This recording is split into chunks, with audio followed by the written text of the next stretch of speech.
ഈ വീഡിയോയിൽ ഞാൻ മാറ്റിവെച്ചിരുന്ന നെതന്യാഹുവിൻ്റെ അമേരിക്ക സന്ദർശനം എന്തുകൊണ്ടാണ് ഇത് ഇത്രമാത്രം പ്രാധാന്യമേറി അമേരിക്കൻ സന്ദർശനമായിട്ട് മാറാൻ പോകുന്നത് എന്നുള്ളതിനെ കുറിച്ചാണ് നമ്മളിവിടെ നോക്കുന്നത്. ഇതിന് പ്രധാനപ്പെട്ട കാരണം ഇസ്രായേലിന് ഇഷ്ടപ്പെടാത്ത രീതിയിലുള്ള അമേരിക്കയുടെ ചില പെരുമാറ്റങ്ങൾ. അതെന്താണെന്ന് പറഞ്ഞാൽ അമേരിക്കയിലെ ഡൊണാൾഡ് ട്രംപിനെ വാനോളം പുകഴ്ത്തി തന്നെയാണ് ഇസ്രായേൽ കൃത്യമായിട്ട് അവരുടെ ഡിപ്ലോമസി മുന്നോട്ട് കൊണ്ടുപോകുന്നത്. പക്ഷേ അമേരിക്കക്കാണെങ്കിൽ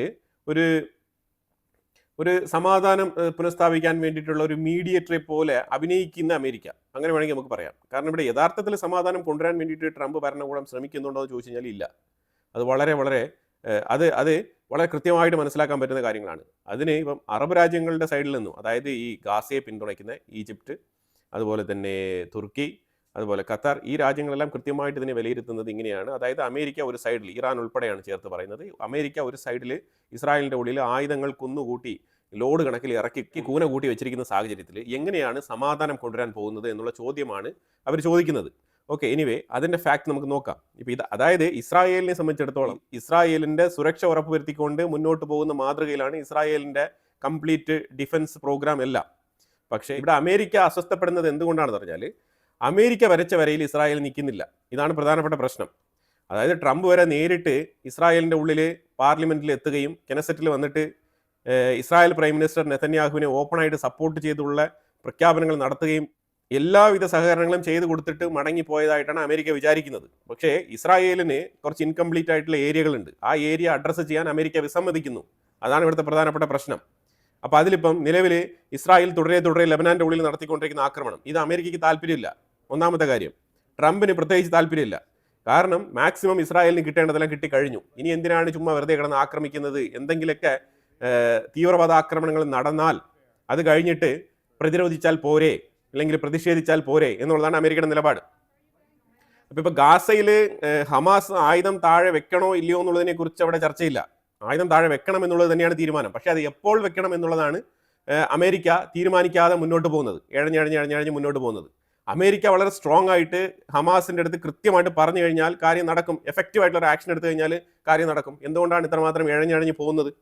ഇതാണ് ഇസ്രായേലിനെ അസ്വസ്ഥതപ്പെടുത്തുന്നത്. കാരണം ഒരു പീസ് ഡീൽ സൈൻ ചെയ്തു, അതിനകത്ത് വളരെ കൃത്യമായിട്ട് വെണ്ടക്കാക്ഷരത്തിൽ എഴുതിയിട്ടുണ്ട് എന്താണെന്ന്. അതായത് ബന്ദികളെ മോചിപ്പിക്കുക, അതോട് ആയുധം താഴെ വെക്കുക. ഈ രണ്ടാമത്തത് നടക്കണമല്ലോ, അത് നടക്കുന്നില്ല. അതിന് അമേരിക്ക മിണ്ടുന്നുമില്ല. അതിന് ഹമാസ് ഇങ്ങനെ ചെയ്താലേ നമുക്ക് സാധ്യമാവൂ, ഹമാസ് ഇങ്ങനെ ചെയ്താലേ സാധ്യമാവൂ, ഇങ്ങനെയുള്ള ഡയലോഗ് മാത്രമാണ് അമേരിക്കയുടെ പക്കൽ നിന്ന് വരുന്നത്. ഇതാണ് ഇസ്രായേലിനെ ചൊടിപ്പിക്കുന്നത്. ഈ തുർക്കി, ഖത്തർ, ഈ അറബ് സംഘടനയുണ്ടല്ലോ, ഇവരുടെ അഭിപ്രായം എന്താണെന്ന് പറഞ്ഞാൽ ഈ ഹമാസിനെ ഇല്ലാതാക്കാൻ അവിടെ സമാധാനം പുനഃസ്ഥാപിച്ചാൽ പോരാ, അതല്ല അതിൻ്റെ മാർഗം.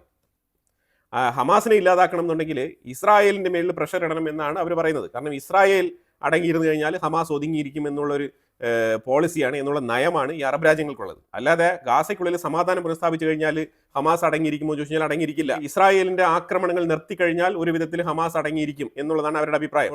ഇത് ഇസ്രായേൽ അല്ലല്ലോ അങ്ങോട്ട് പോയി തുടങ്ങിയത്. ഇത് ഗേറ്റ് പൊളിച്ച് പോയത് ആദ്യം ഒക്ടോബർ 7, 2023 ഇസ്രായേലിന്റെ ബോർഡർ തച്ച് തകർത്തുകൊണ്ട് അകത്തോട്ട് കയറി പോയത് ഹമാസ് ആണല്ലോ. അതാദ്യം പറയണം. അത് പറയാൻ ഈ അറബ് രാജ്യങ്ങൾക്ക് നട്ടല്ലുമില്ല. അതിനെ ഇവരെ ഇൻഡയറക്ട്ലി പിന്തുണയ്ക്കുകയും എന്നാൽ ഓപ്പൺ സ്റ്റേറ്റ്മെന്റിൽ അതിനെ അംഗീകരിക്കാത്ത നിലപാടാണ്, അങ്ങനെ ഇരട്ടത്താപ്പ് നിലപാടാണ് അറബ് രാജ്യങ്ങൾക്കുള്ളത്. ഞാൻ പറയുന്നത് ഗാസയ്ക്ക് വേണ്ടി നിരന്തരം റെക്കമെൻഡേഷനുമായിട്ട് നടക്കുന്ന തുർക്കിയുടെ പ്രസിഡന്റ് തയ്യബ് എർദോഗൻ ഉൾപ്പെടെയുള്ള ആൾക്കാരെ കുറിച്ചാണ് പറയുന്നത്. ഇപ്പം നെതന്യാഹുവിനും ട്രംപിനും ഇടയിലുള്ള പ്രശ്നങ്ങൾ എന്തൊക്കെയാണെന്നുള്ളത് ജസ്റ്റ് ഒന്ന് നമുക്ക് നോക്കാം. എന്നിട്ട് ഈ പ്രശ്നങ്ങൾ പരിഹരിക്കാനാണ് ഇപ്പോൾ നെതന്യാഹു അമേരിക്കയിലേക്ക് യാത്രയാകുന്നത്. ട്രംപിന്റെ നയതന്ത്ര ശ്രമങ്ങളെ നെതന്യാഹുവിന്റെ പോളിസി എപ്പോഴും പരാജയപ്പെടുത്തിക്കൊണ്ടിരിക്കുകയാണ്. അത് ചില പ്രത്യേക വിഷയങ്ങളിൽ, പ്രത്യേകിച്ച് ഗാസയുമായിട്ട് ബന്ധപ്പെട്ട ഒരു സമാധാന കരാർ, അത് ഒരു വിധത്തിൽ മുന്നോട്ട് പോകുന്നില്ല. കാരണം നെതന്യാഹു എടുത്ത തീരുമാനത്തിൽ ഉറച്ചു നിൽക്കുന്നുണ്ട്. അതുപോലെ ഹമാസുമായിട്ട് ഒരു ഫ്ലെക്സിബിലിറ്റിക്ക് തയ്യാറല്ല നെതന്യാഹു. അമേരിക്കയ്ക്ക് ഹമാസുമായിട്ട് ഇസ്രായേൽ ഒരു ഫ്ലെക്സിബിലിറ്റി ഉണ്ടാക്കിയിട്ട് ഒരു സമാധാന ചർച്ച വീണ്ടും രണ്ടാം ഘട്ടത്തിലേക്ക് കൊണ്ടുപോകണം.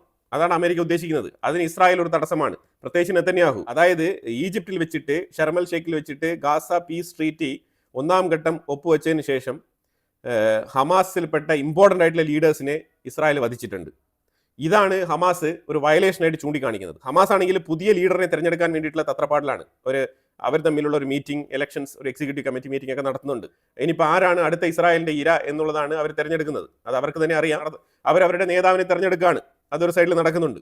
ഇതിൽ പ്രധാനമായിട്ട് ഇപ്പോൾ ഈ ഇടയ്ക്ക് റായിദ് സാദ് എന്ന് പറഞ്ഞിട്ടുള്ള ഒരു വ്യക്തി, ഹമാസിന്റെ ഈ റോക്കറ്റ് മാനുഫാക്ചറിങ്ങുമായിട്ട് ബന്ധപ്പെട്ട ഒരു സീനിയർ എഞ്ചിനീയർ, ഹമാസിന്റെ ഉന്നത പദവിയിലുള്ള ഒരു നേതാവ് തന്നെയാണ് ഈ റായിദ് സാദ് എന്ന് പറഞ്ഞ വ്യക്തി. ഈ വ്യക്തിയെ വധിച്ചത് അമേരിക്കയ്ക്ക് ഇഷ്ടപ്പെട്ടില്ല. അമേരിക്ക അറിഞ്ഞിട്ടുമില്ല ഇസ്രായേൽ ഇമാതിരിയുള്ള ഓപ്പറേഷൻസ് ഒക്കെ ചെയ്യാൻ പോകുന്നുള്ളത്.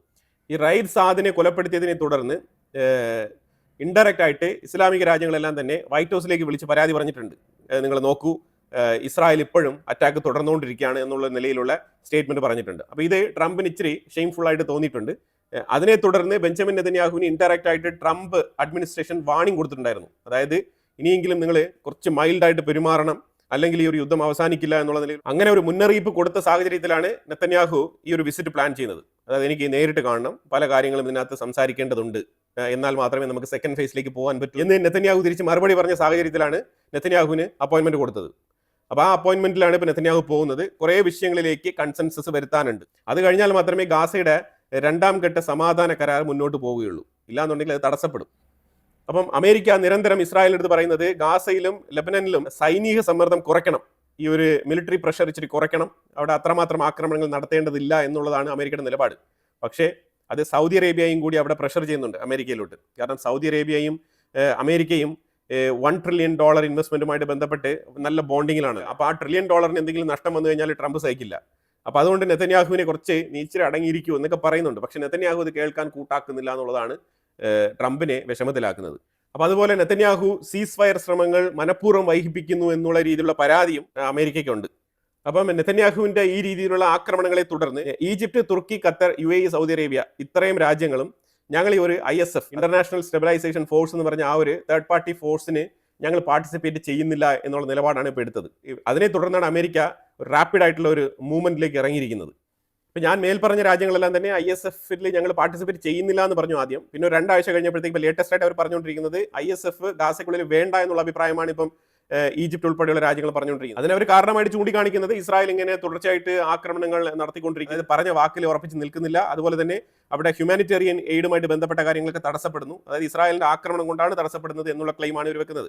ഇതൊക്കെ ഒരു പണ്ട് തൊട്ടേ പറഞ്ഞുകൊണ്ടിരിക്കുന്ന ആരോപണങ്ങളാണ്. ഇതിനകത്ത് ഒരു പുതുമയൊന്നുമില്ല. പക്ഷേ അവരെ വെറുതെ അങ്ങ് പറയുന്നു. അമേരിക്ക ആണെങ്കിൽ അങ്ങോട്ടും ഇങ്ങോട്ടും അറബ് രാജ്യങ്ങളെ ഒന്ന് ബാലൻസ് ചെയ്യാനും അതേസമയം ഇസ്രായേലിനെ വിഷമിപ്പിക്കാതെയും മുന്നോട്ട് പോകണം എന്നുള്ള നിലയിൽ നീങ്ങുന്നുണ്ട്. പക്ഷേ ഇസ്രായേൽ ഗാസ വിഷയത്തിൽ അമേരിക്കയ്ക്ക് അങ്ങനെ ഒരു സെൻട്രൽ പൊസിഷൻ എടുത്ത് മുന്നോട്ട് പോകുക എന്നുള്ളത് അസാധ്യമായിട്ടുള്ള കാര്യമാണ്. അത് ട്രംപിന് തന്നെ അറിയാം. അറിഞ്ഞുകൊണ്ട് തന്നെയാണ് ഈ കളിക്ക് ഇറങ്ങുന്നത്. ഇപ്പുറത്തുള്ള അറബ് കൺട്രീസിനും ഇതറിയാം. അറിഞ്ഞുകൊണ്ട് തന്നെയാണ് അവർ ഒരു സൈഡിൽ അമേരിക്കയെ സപ്പോർട്ട് ചെയ്തുകൊണ്ട് അതേപോലെ ഒരു സൈഡിൽ ഇസ്രായേലിനെയും സപ്പോർട്ട് ചെയ്തുകൊണ്ട് വ്യാപാരങ്ങളൊക്കെ തുടർന്നുകൊണ്ട് ഗാസയെ ഒരു തരത്തിൽ ചതിച്ചുകൊണ്ട് മുന്നോട്ട് പോകുന്നതാണ് അറബ് രാജ്യങ്ങൾ. നേരെ വെച്ച് ഇസ്രായേൽ, അമേരിക്ക അവരൊക്കെ ഓൾറെഡി തന്നെ അതിനെതിരാണ്, ഗാസയ്ക്കെതിരാണ്. അപ്പോൾ അതുകൊണ്ട് തന്നെ അതിനകത്ത് നമ്മൾ കൂടുതൽ ജസ്റ്റിഫൈ ചെയ്യേണ്ടതില്ല. ഇത് കാലാകാലങ്ങളായിട്ട് ചെയ്തുകൊണ്ടിരിക്കുന്നതാണ്. ഇപ്പോഴവർ അത് തന്നെയാണ് തുടരുന്നത്. ഇപ്പോൾ ഇവർ പറഞ്ഞുകൊണ്ടിരിക്കുന്നത് പാലസ്തീനിയൻ സ്റ്റേറ്റ് വേണം എന്നാണ് ഇവർ ആഗ്രഹിക്കുന്നത്. പക്ഷേ പാലസ്തീനിയൻ സ്റ്റേറ്റ് എന്നുള്ളത് ഒരു കിട്ടാക്കനിയായിട്ട് മാറിയിരിക്കുകയാണ്. ഇപ്പോൾ അറബ് രാജ്യങ്ങൾ ഇനിയിപ്പോൾ എത്ര ശ്രമിച്ചാലും അത് ഉണ്ടാകുമെന്ന് തോന്നുന്നില്ല. അപ്പോൾ ഇപ്പം നിലവിൽ ബെഞ്ചമിൻ നെതന്യാഹു അമേരിക്ക സന്ദർശിക്കുമ്പോൾ അവിടെ ചില വിഷയങ്ങളിൽ കൺസെൻസസ് ഉണ്ടാവും. അപ്പോൾ ചെറിയ തോതിലെങ്കിലും പാലസ്തീനിയൻ സ്റ്റേറ്റ് തൽക്കാലം നീ ഓക്കെ ആക്കി കൊടുക്കുക എന്നുള്ള നിലയിലുള്ള ഉപദേശം ട്രംപിന്റെ സൈഡിൽ നിന്ന് കിട്ടാനുള്ള സാധ്യതയുണ്ട്. പക്ഷേ നെതന്യാഹു അംഗീകരിക്കുമോ എന്ന് ചോദിച്ചാൽ ഒരിക്കലുമില്ല. കാരണം നെതന്യാഹുവിന് ഇസ്രായേലിന്റെ ഉള്ളിൽ നല്ല രീതിയിലുള്ള മെജോറിറ്റി ഉണ്ട്, നല്ല പോപ്പുലാരിറ്റി ഉണ്ട് ഇപ്പം നിലവിൽ. ആ സാഹചര്യത്തിൽ അത് കളഞ്ഞു കുളിക്കാൻ ഒരിക്കലും നെതന്യാഹു തയ്യാറാവില്ല.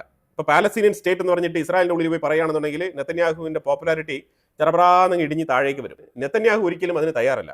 നെതന്യാഹുവിന്റെ കൂർമ്മബുദ്ധി, പൊളിറ്റിക്കൽ ആ ഒരു ഇന്റഗ്രിറ്റി ഉണ്ടല്ലോ, അതിന്റെ ഏറ്റവും ടോപ്പ് ലെവലിലുള്ള പ്രഖ്യാപനമാണ് കഴിഞ്ഞ 2 ദിവസത്തിന് മുമ്പ് നമ്മൾ കണ്ടത്. അതായത് സൊമാലിലാൻഡിനെ ഒരു ഇൻഡിപെൻഡന്റ് രാജ്യമായിട്ട് അംഗീകരിച്ചുകൊണ്ട് ലോകത്തെ ആദ്യത്തെ രാജ്യമായിട്ട് ഇസ്രായേലിനെ രേഖപ്പെടുത്തിയിരിക്കുകയാണ്. അതാണ് മനസ്സിലാക്കേണ്ടത്. ഇത് ചരിത്രമാണ്. സൊമാലിലാൻഡിനെ അംഗീകരിച്ച ആദ്യത്തെ രാജ്യം ഇസ്രായേൽ.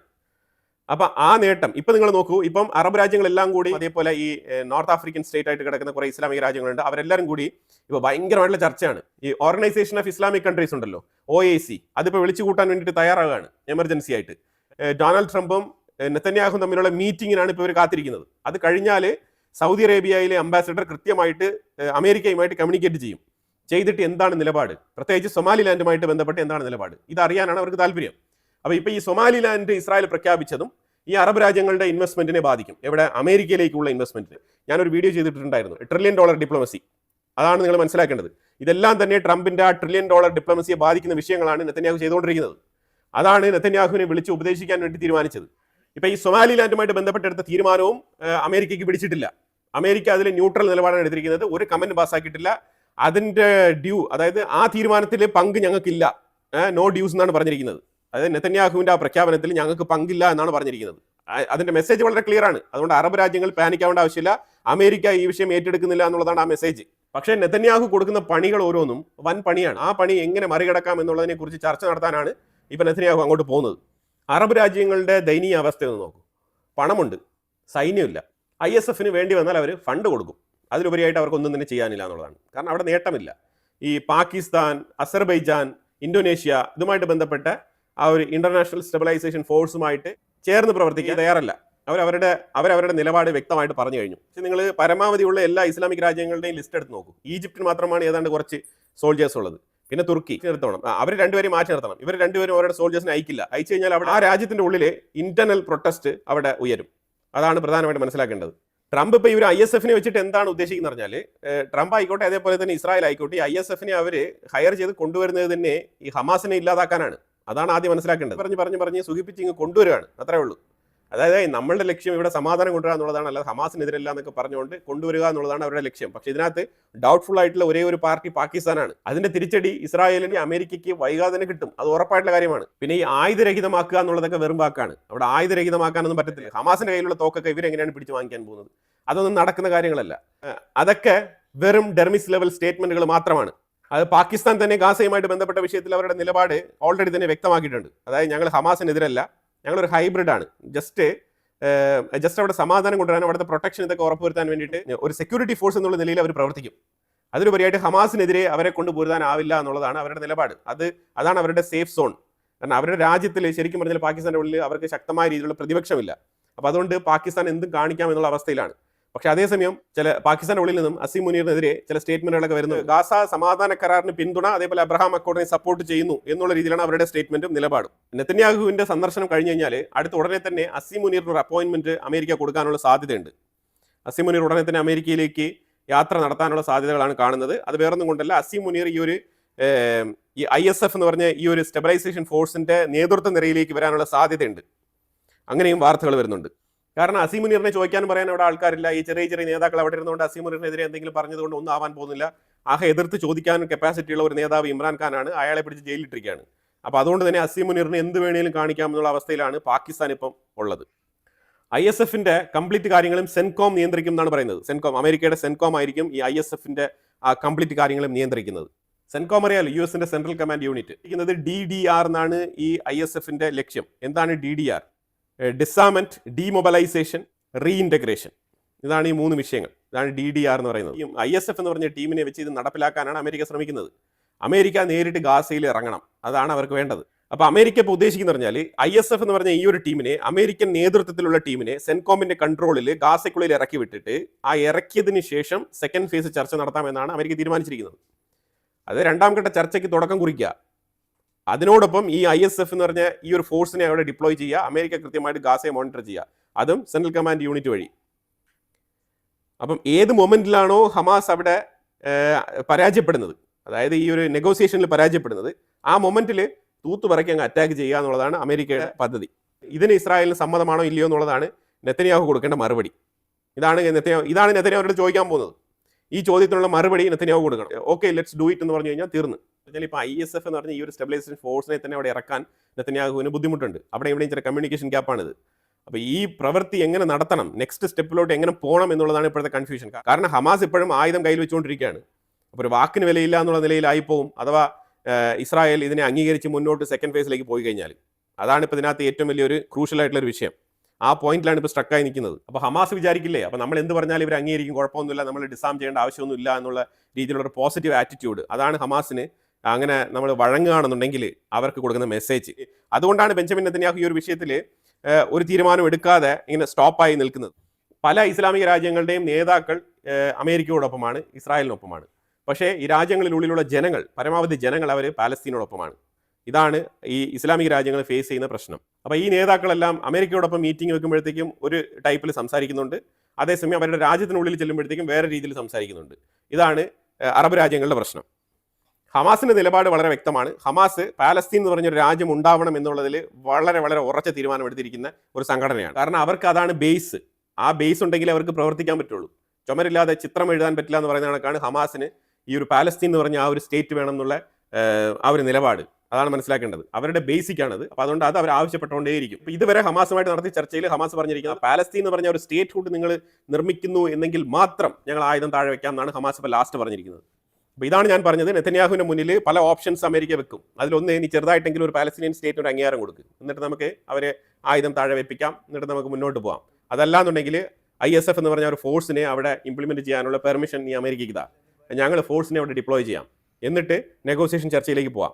എന്നിട്ടും നെഗോസിയേഷൻ പൂർത്തിയാകുന്നില്ല, അവിടെ വെച്ചിട്ട് നെഗോസിയേഷൻ പരാജയപ്പെടുന്നെങ്കിൽ ആ മൊമെന്റിൽ അമേരിക്ക സ്വമേധയാ ഈ ISF-നെ വെച്ചിട്ട് അറ്റാക്ക് നടത്തും. അപ്പോൾ ഏതെങ്കിലും ഒന്നിന് സമ്മതിക്കൂ എന്നുള്ളതാണ് ഇപ്പം ട്രംപിന്റെ സൈഡിൽ നിന്നും നെതന്യാഹുവിന് വരുന്ന പ്രഷർ. അപ്പം ഇതെല്ലാം ഓവറോൾ വെച്ചിട്ട് നമുക്ക് നോക്കുമ്പോൾ മനസ്സിലാക്കാൻ പറ്റുന്നത് ഈ ISF ഒരു തികഞ്ഞ പരാജയമായി തീരാനാണ് സാധ്യത. ISF എന്ന് പറഞ്ഞ ഈ ഒരു പ്രോജക്റ്റ് ഒരു പരാജയപ്പെട്ട പ്രോജക്റ്റ് ആയിട്ട് മാറാനാണ് സാധ്യത. അതാണ് മനസ്സിലാക്കാൻ പറ്റുന്നത്. അപ്പോൾ ഇതിനെക്കുറിച്ച് വൈറ്റ് ഹൗസിന്റെ സ്പോക്സ് പേഴ്സൺ ആയിട്ടുള്ള കരോലിന ലെവിറ്റ് അവർ പറഞ്ഞതും ഇത് തന്നെയാണ്.